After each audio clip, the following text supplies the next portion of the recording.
And then we got some comedy coming from a man coming out of Dave, brand new comedy. Dave to what our situation, what we have going here. He's a real funny guy. Everybody give it up for my man Rob, starting us out with this poetry thing.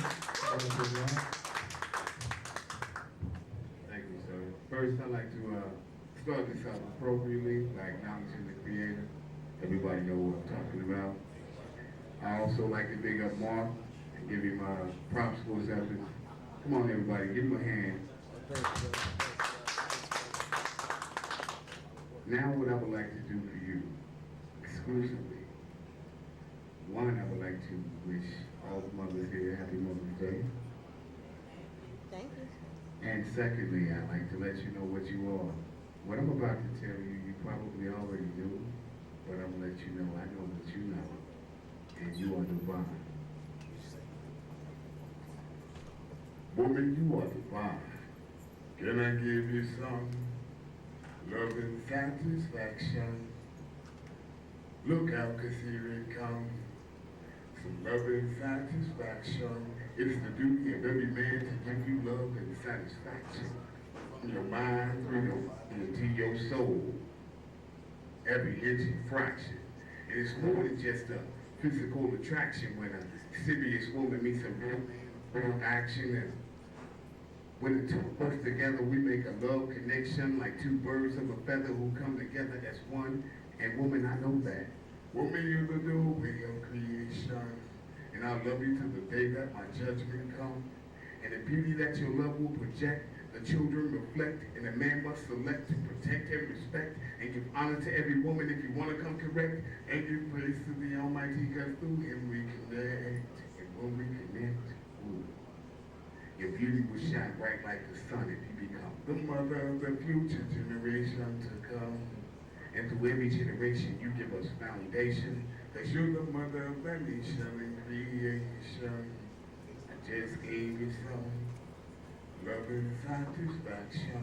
Woman, you are divine. Happy Mother's Day. Now I'd like to pass it over back to the man in command, my brother from another mother, Mark. Give it up for my book trade boy. Okay, guys, next we got coming to the stage. A new comedian will get into what we do, which is a lot of comedy competition, trying to find the next big comedian. But guys, without further ado, I want to give it up for my man Dave. Guys, give it up for Dave. Thanks a lot, man. I'll tell you what, God's saying my career is on fire, you know? Yeah. College Hill, Ohio. Couple of nice looking ladies here. Either one of you in the middle-aged fat men? Look, before you just blow that off, I want you to think about something. I got a pretty decent 401k, and I'll die before you will. What's the word to you now? Besides one night with me, you'll never want any man, okay?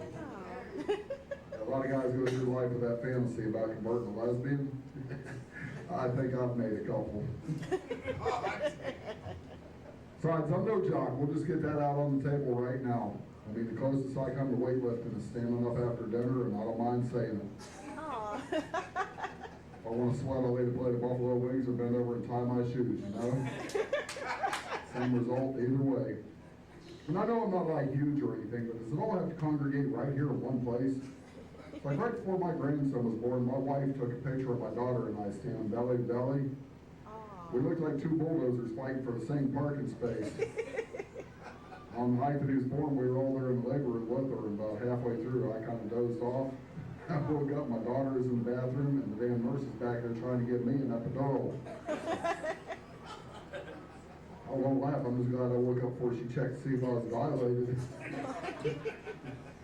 I went to see my doctor a few weeks ago. While I was there, I asked her about losing weight, and she thought I was looking for advice. It's like, hell no, I'm looking for drugs. I mean, come on, this is the 21st century. We've got 14 different pills that'll turn Little Willie into Big Jim. No damn well there's at least one out there that'll turn fat into crap. You know what she gave me? She said, don't eat so much. You know? You bet you dream that up all by yourself, you know? Then she said something about exercise. She said, go out and get yourself a treadmill or a pair of rollerblades. That was pretty good shit because I went out and bought the treadmill and they gave me the rollerblades for free. Oh, hell yeah, you ought to see me exercise now. I can crank that sucker up to 42 miles an hour and not even break a sweat. Drink a chocolate milkshake the whole way, too. So when I'm done, it says I burned 7,492 calories. That's how you do it. You know, the problem is I can't get into the diet thing, right? I mean, I like my meat and potatoes too damn much. Now, I was talking to the doctor, and she said, well, you know, it's not what you're eating, it's just where you're getting it. Because you buy this store-bought meat, shit's full of steroids and, you know, the hormones and all that kind of stuff. She said, try something a little bit more natural. So now I eat a lot of buffalo meat, venison, things like that, elk, a lot of beaver. Ladies.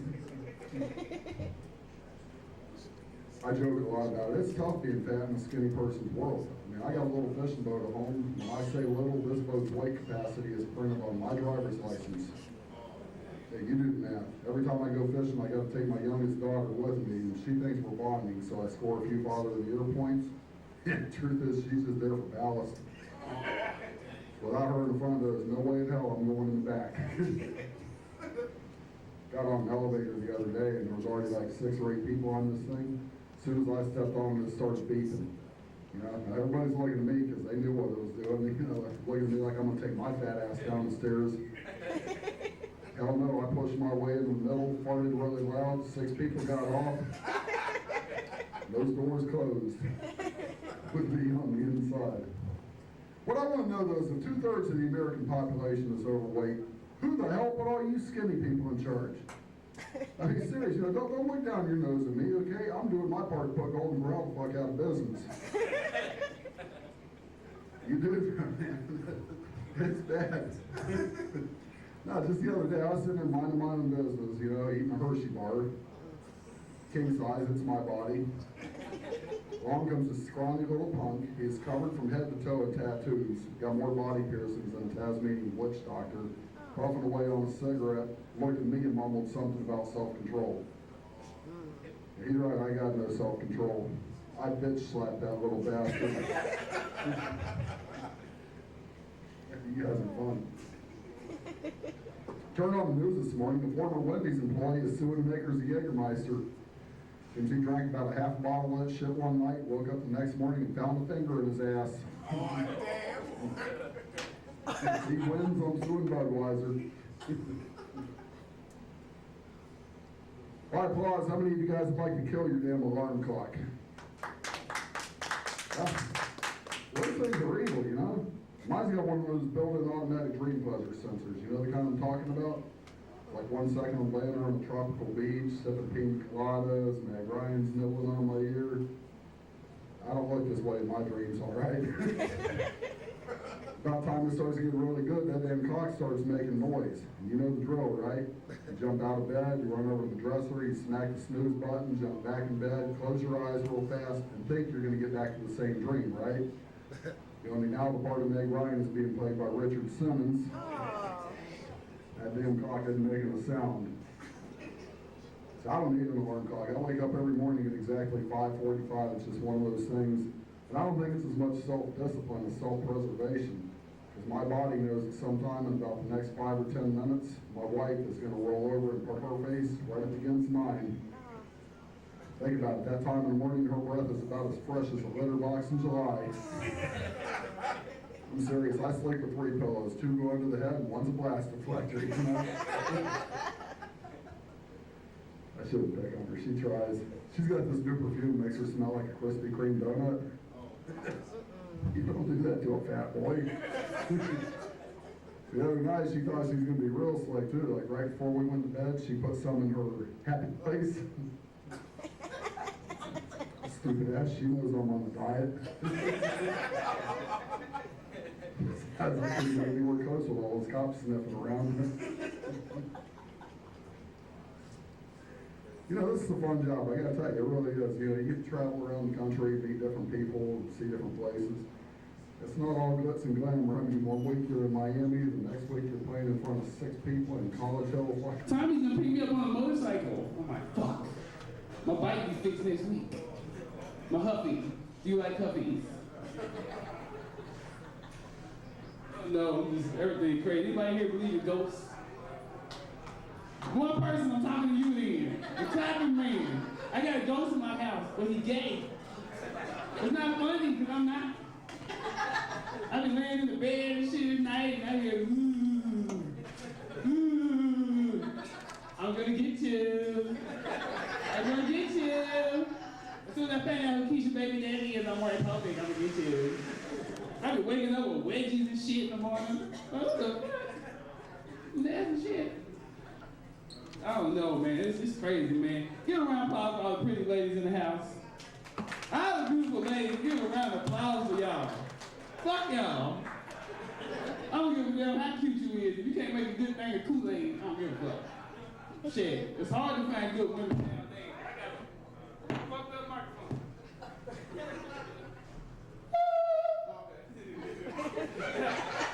Oh, no, you remember that. Actually, this is not my real speaking voice. I got a deep, sexy voice. I don't really sound like how y'all hearing. That ain't my real voice. You ever hear your voice on record, you be like, what the hell, that ain't me. I thought I had some red white shit going. You know, it's different when you date black girls and white girls, because if you call a white girl house, you can't sound like no brother. You can't be like, hey, yeah, what's going on? You like, you gotta change your voice and shit. Can I speak to Samantha? Hold on one moment. Samantha? Yeah. The fuck you doing? I'm on my way, I'm outside. Okay, that was funny to me too, shit. It's hard. Anybody here live in Cincinnati? Yeah, you do, because we in the same fucking room. You know what the hardest motherfuckers in Cincinnati is? Not the thugs, not the drug dealers, it's the pigeons. Go downtown and wait at the bus stop, watch the pigeons walk up on your ass. Woo, motherfucker! You got some bread from me? I see you with that orange bag, goddammit. Save us some seeds. You know, I'm walking downtown the other day, and I see a dog, he was crying. I was like, what's wrong, German Shepherd? How's life in Cincinnati for you? He was like, rough. I said, German Shepherd, what's that shit on that tree? He was like, bark. Do midgets listen to Too Short? Why did Michael Jackson cross the road? To get to the other slide that the little kids were playing on, because he was watching their ass. All motherfucking day. When I was little, I thought white women had white milk in their breasts. Black women had chocolate milk. Chinese lady got eggnog, I don't know. Speaking of eggnog, that leads to Christmas. And Christmas in the projects, we don't have chimneys. So where does Santa Claus come? Through the vent. Do you have to leave him a pack of ramen noodles at the door? That's me. You ever go to somebody's house and it be so dirty that the roaches wear socks? You're like, shit. You ever go to somebody's house and be real clean, they be like, take your shoes off. You like, fuck, my socks is dirty. So you stand behind the couch, and you be tired, they be like, you want something to drink? And you go in the kitchen be dirty, you be like, hell no, even though you got cotton mouth. That's funny to me too. Before I go, I want to tell y'all something that happened to me 10 days after my birthday, April 15th. I got arrested for the first time ever in my life. I got caught rolling a joint downtown Cincinnati in an alley by police, and it was thrown off guard. This is a real story, saying it was a joke. But I'm sitting there and I'm rolling the joint, and the cop pulled up on the bike, and he's like, what are you doing back here hiding in the alley with a joint? I said, I'm hiding from y'all. What? I'm doing shit on vine. I'm in an alley, Goose Alley. Find it. Okay, before I go, I'm gonna get out of here. This stuff. I appreciate y'all coming down. I got this hot ass motherfucking jacket on, and I only weigh 35 pounds. I'm so skinny if I sneeze, my nipples will touch, but that's nothing. Seriously, I gotta run around in the shower to get wet. Yeah, I ain't gonna lie, I farted last week and damn near broke my back. But that's beside the point. Anybody here know who Boozy Collins is? Of course you do. Don't he like he have his own cereal? Can you see him on the cereal box? Oh, baby. Microphone. Yes. Wake up, get your ass a bowl of Booty Fruities, baby. Little kid be like, yeah, Boosie. Oh, yeah, baby. 24 karat crunchy every bite. Remember, baby, the groove is in the crunch. Hot ass Jack and shit. Ah, I'm out of here, man. My name is Brandon. We gotta get this started. Queen, we don't have your ass over here. Fam. Cool ass. Cool ass. Yeah. Guys, give it up for my man Brandon. You can check him out next week for the championship. Yo. Okay. Next up, guys, we got coming to the stage my man Mike Guns. He's performed before with us. He's a good comedian, funny guy. Guys, give it up for Mike Guns.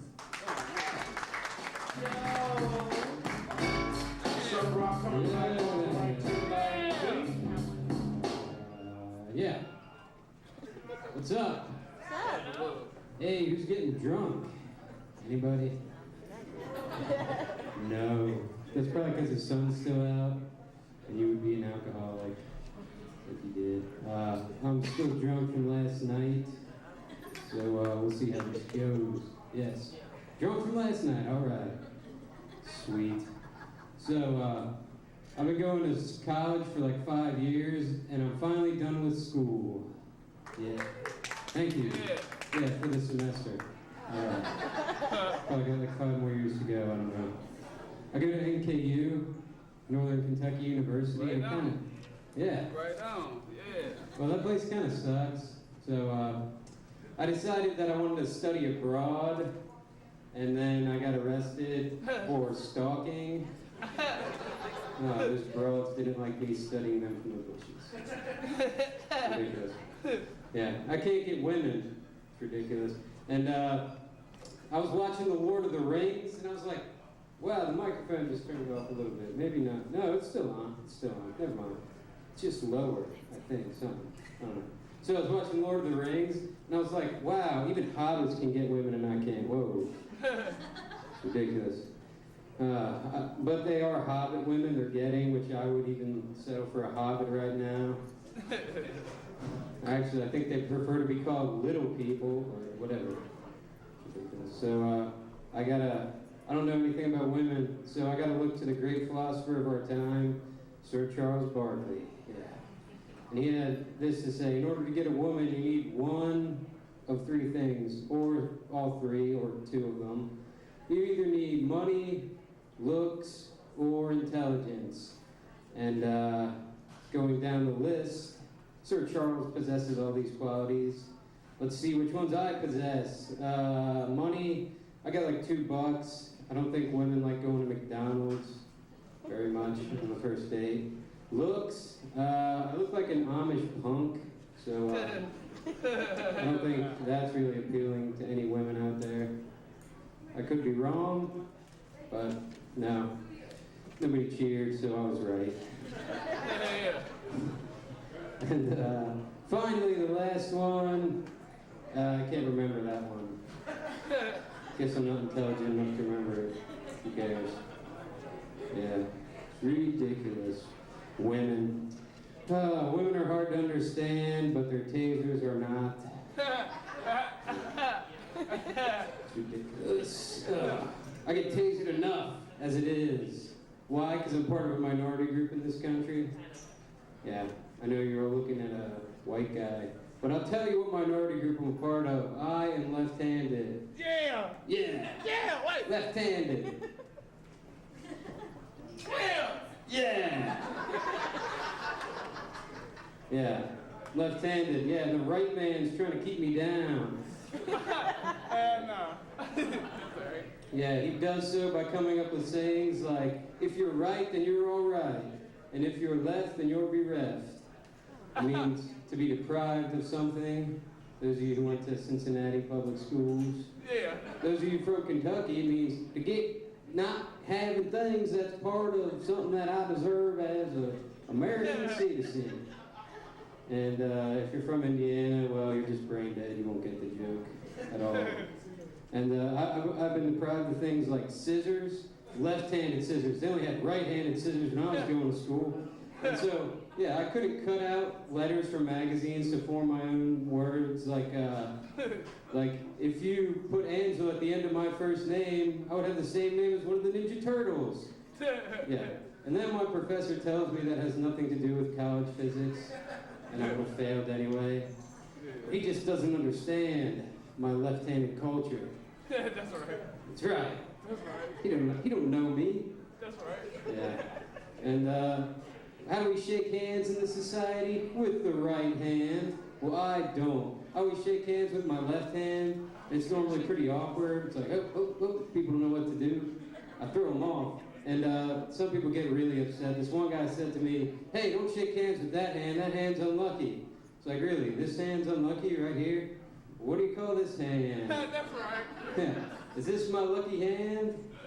According to that guy, it was, and he's an idiot. And he's like, I'm sorry, I didn't know you were handicapped. I'm like, hey, buddy, I'm not handicapped. We all know what determines whether a person's